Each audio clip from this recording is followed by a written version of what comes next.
Race is nothing, yet is everything. And before we talk about race, we want to talk about the engine of race. The engine of race is racism.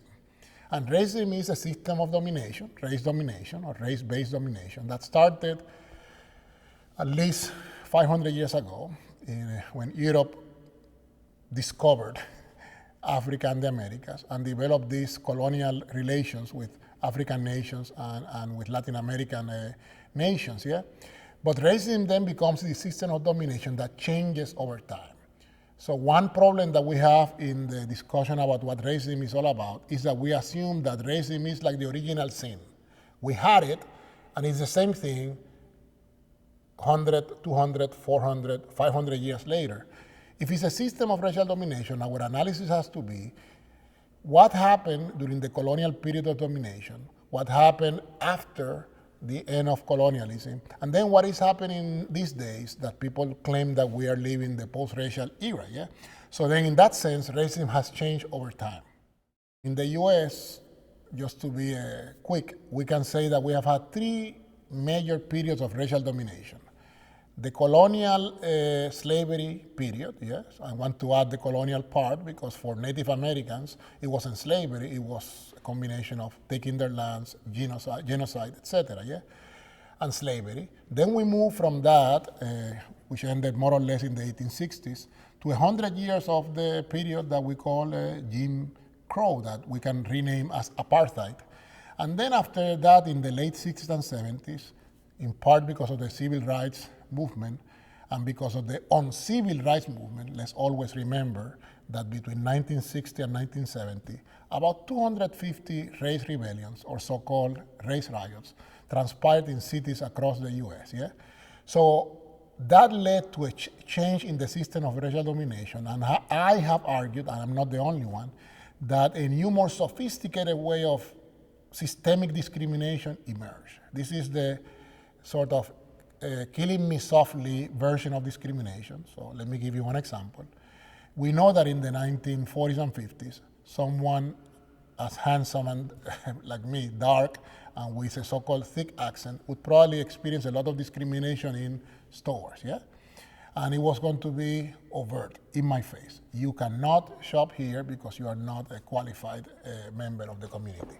Today, that's not the kind of discrimination we typically experience. It happens from time to time, but for the most part, we experience either people ignoring us in stores or polite discrimination.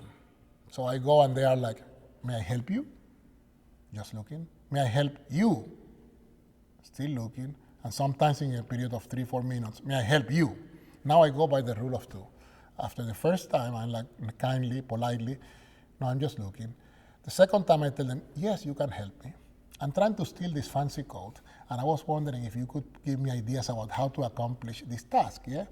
So again, this is the kind of discrimination that we experience. And that I mentioned in terms of a commercial transaction in a store happens in the housing market, happens trying to buy cars, happens in universities. So there is a more polite way of discriminating, much more difficult to identify, yeah? Because rather than using the language of the past or the actions of the past, is sort of a seemingly beyond race, yeah? How can I go to a court of law and claim discrimination, and my evidence is, this person asked me 3 times in 5 minutes, may I help you? Case dismissed, yeah? Now we have systematic data compared how white and non-white people are treated in stores, by trying to buy a car, etc. So we now have empirical evidence documenting differential treatment, but the individual person experiencing discrimination has a hard time labeling that as discrimination unless you have the smoking gun, yeah? And it's hard to get the smoking gun these days. It is difficult, and most people refuse to label it discrimination. So you have heard the language of microaggressions, yeah? These are the slights that many people of color experience, for example, in settings like Duke University, yeah? Where a lot of people may tell me, well, you're here because you are a minority. I'm like, what do you mean? You know, that you're not qualified to be at Duke. Actually, I'm more qualified than you, because historically, for us to get to Duke, Harvard, Princeton, Yale, we have to work harder and have a better record than the average white professor.